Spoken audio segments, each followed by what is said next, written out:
STN.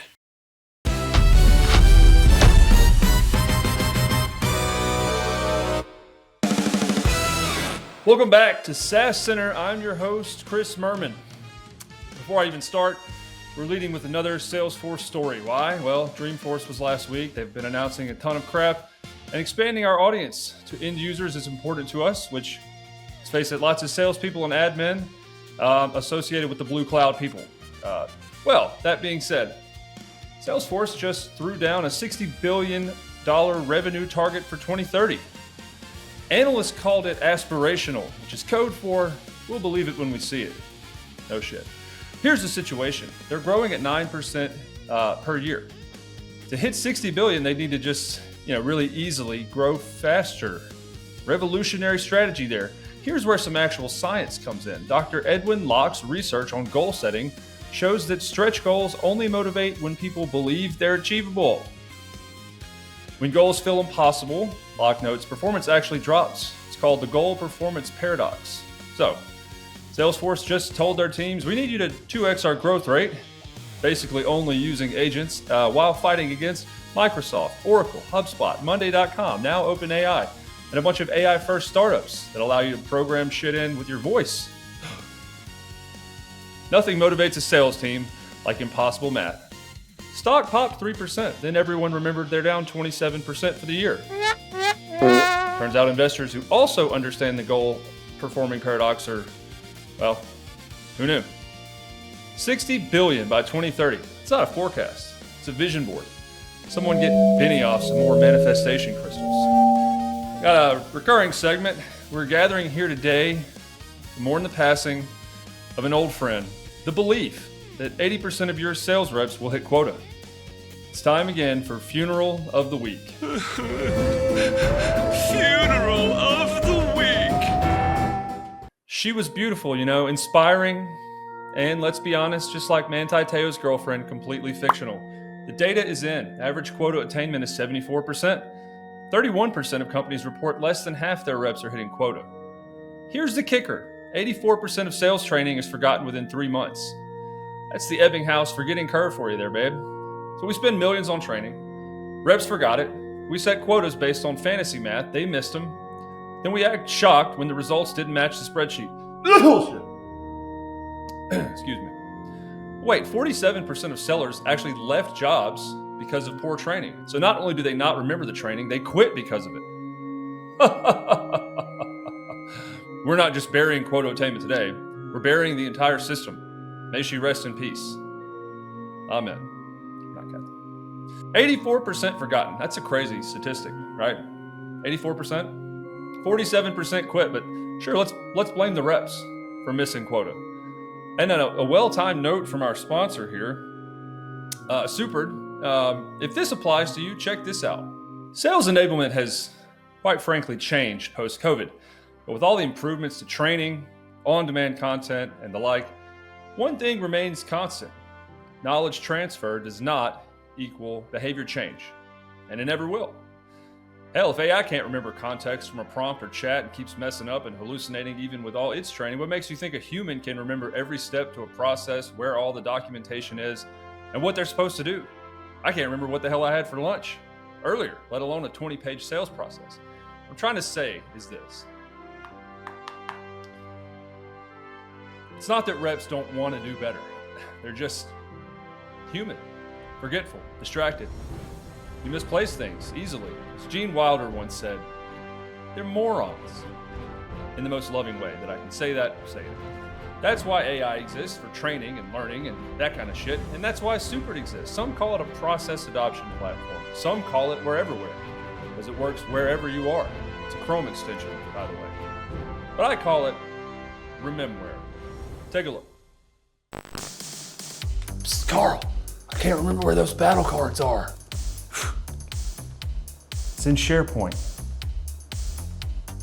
Oh, yeah, you're right, thank you. Psst, hey, Carl! What?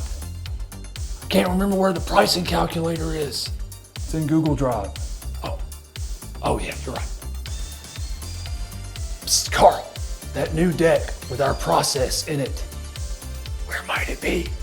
It's in Slack. It's pinned in the Sales Ops channel. You're right. Eureka. Carl, sales documentation. Have you seen her? It should be in the CRM.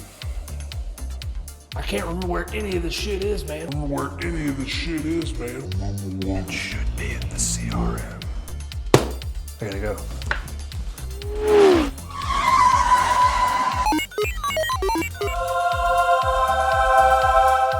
And that is how Rememware, now Supered, was born. Process boards that completely negate the need for documentation, so you never have to rememware it is again. Humans forget, Pepperidge Farm remembers, and Supered turns process blueprints into practical behavior. No memory needed. Super.io, formerly Rememware. The world's easiest way to get a sales rep to remember a process is by eliminating memory altogether. Welcome back to SaaS Center. It's humid in this studio. Here's some fun news about taxes. Anrok just raised $55 million. Their value prop will do your taxes for you. And honestly, that's brilliant because nobody, and I mean nobody, wakes up thinking, you know what sounds fun today? Multi-jurisdiction sales tax compliance. Here's the thing. SaaS companies scale fast. Suddenly you're selling in 47 states, 12 countries, and oh, by the way, each one has different tax rules. So you either hire 5 accountants or you automate it. Investors looked at this problem and said, yeah, that's worth $55 million. Because the alternative is founders spending their weekends reading tax code. And thus, the easiest unanimous yes ever given was issued. Nay raised, nay nearly tripled from the modest $20 million they were seeking to almost $60 million, 55. I don't know what they asked for originally. Anrok's bet is the same as Tax Act's bet. Hard to say. Which their bet is, let's get them over with. Great commercial. Because you'd rather build your product than calculate Kansas sales tax rates. It's a hot take of the century. $55 million to avoid doing taxes. That is, unironically, the best use of VC money I've heard so far in 2025.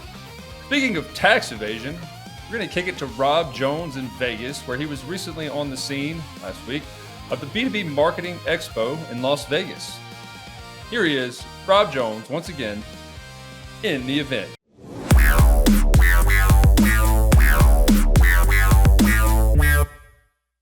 You're all hypocrites. Mayor of Inbound here. I was the B2B Marketing Expo in Vegas, where the slots are hot, but the takes are freezing cold. They're from 2010. Everybody I spoke to and 4 sessions I was briefly able to attend before getting the boot were saying that sales and marketing needed to align. Brother! We've been saying that since 2010. When are we going to actually start doing something about it? I even had one guy said, sales and marketing need to speak the same language. Revenue attainment, maybe? I think the real problem in the great SaaS whodunit, is it sales' fault? Is it marketing's fault? It's about process compliance and process adoption. If leads aren't being followed up with, where's that 50-page document? For that, I'd recommend Supered.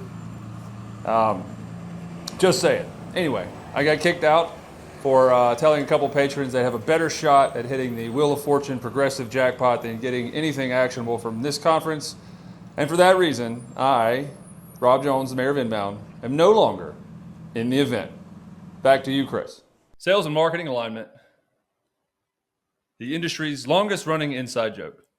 Well, it was hot in the Vegas desert where Rob got kicked out into, but we go to a different type of forecast now, Quota Attainment. It's time for the 5cast with our sales meteorologist, Ollie McDealliams. Ollie?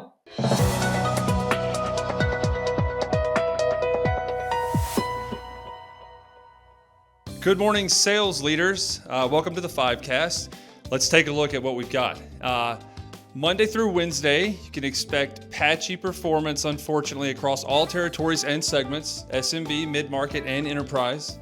74% chance of quota attainment as an average, remember that, with their scattered excuses about deal slippage here, and here.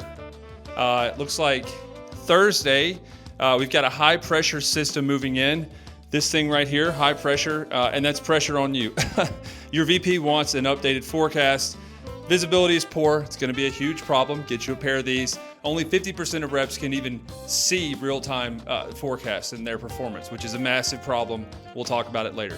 Friday, we've got stormy conditions. As you realize your forecast was, let's be honest, a little too optimistic. We've got some research from Dr. Philip Tetlock, by the way, on forecasting accuracy. And he says that humans are terrible at predicting when they lack real-time data. So get you some real-time data, get supered. If you're a manager or a rep, be able to see exactly where the gaps are and be able to knock them out. It's our recommendation. This weekend, we've got a huge chance of panic as you update your why we missed deck for Monday morning. That's all. Sorry, there's not better news. It is Quota Attainment after all in 2025. Back to you in studio, Chris. Truly terrifying stuff. I'm not into horror movies, but I am a huge fan of comedies. Which brings us to our next story.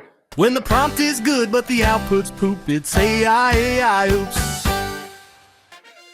This is good. Salesforce just got sued for training their AI on thousands of books without asking the authors first. Classic AI move. Here's the thing about AI training. You need data. Duh. Lots of data. Even duh-er. And apparently Salesforce thought, you know what's full of data? Books. You know what we won't do?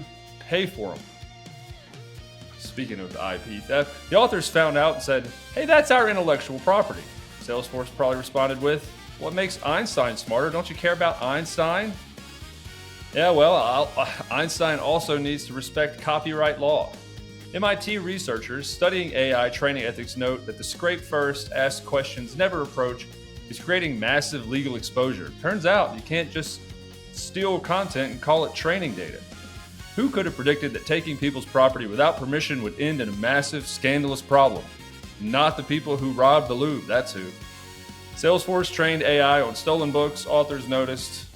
TLDR, now Einstein's about to learn about litigation.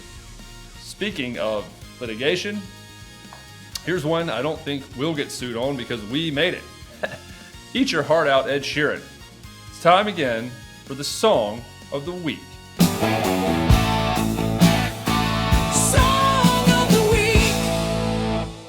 This week's Song of the Week is Actual Quotes, and it's about one of our favorite, actually useful AI tools, Ask Elephant.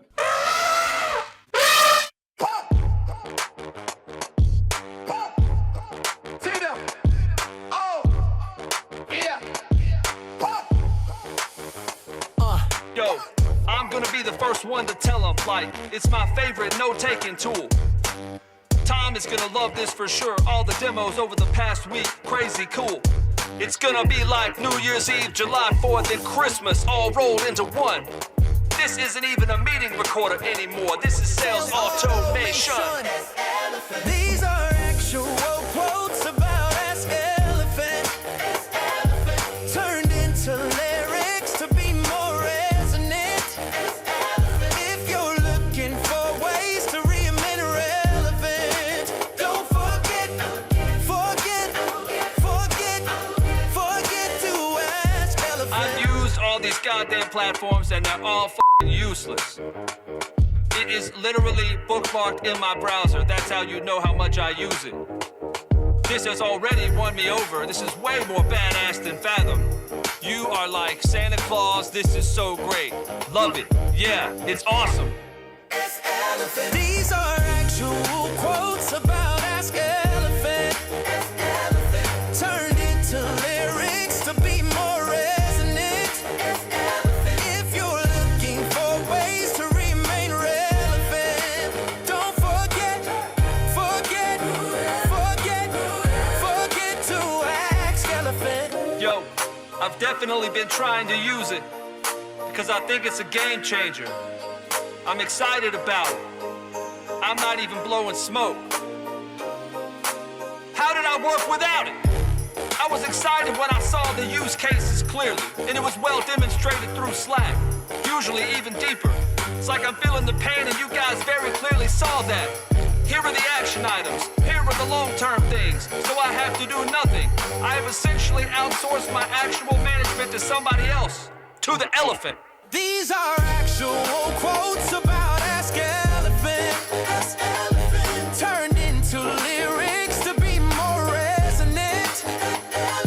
If you're looking for ways to remain relevant, don't forget to ask Elephant.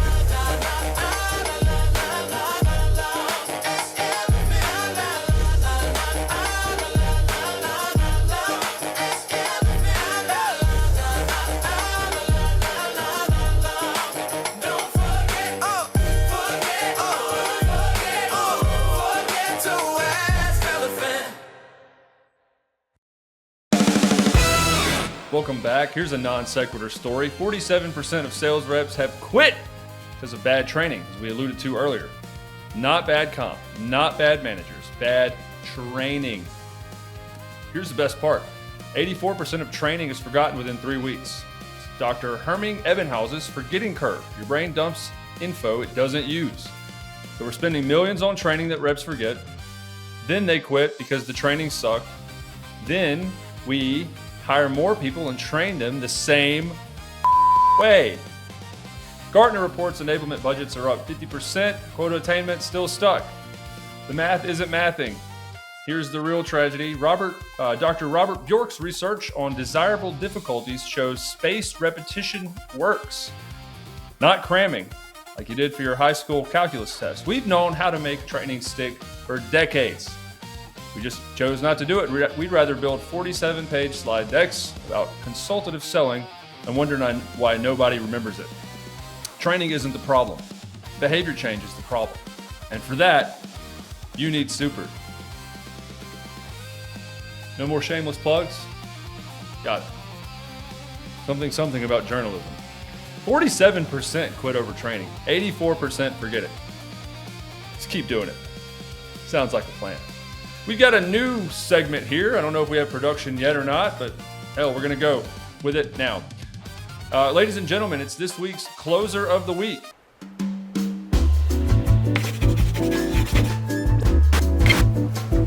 And it goes to, well, an unfortunately anonymous rep for understandable reasons who automated their entire job. Here's the play-by-play. They used ChatFuel for lead qualification, AI email and sequences for outreach, Calendly for booking, and get this, they hit 110% of their quota while working 10 hours a week. It's good work if you can find it. Their manager thinks they're a rock star. Their team thinks they're grinding. Nobody knows they're at the beach. MIT research on automation shows tasks requiring pattern recognition are highly automatable. It's what AI does. It recognizes patterns. And guess what sales qualification is? We give AI a lot of hate for no reason. But it's pattern recognition. That's what sales qualification is. This rep looked at their job and thought, what if I just didn't do it and let the robots do it? And it freaking worked. They're closing deals while sleeping. Their pipeline has never been healthier. Is this unethical? Genius. The future of sales. Yes. Give it up for the rep who figured out that AI doesn't replace salespeople. No, it replaces work. And that's why they're our closer of the week.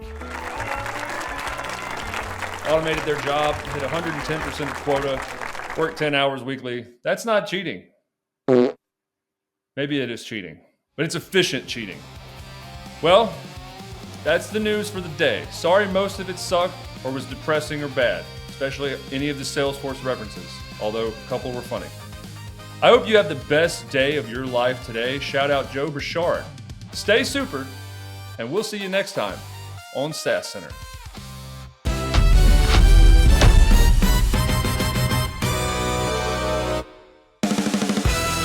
BSTN.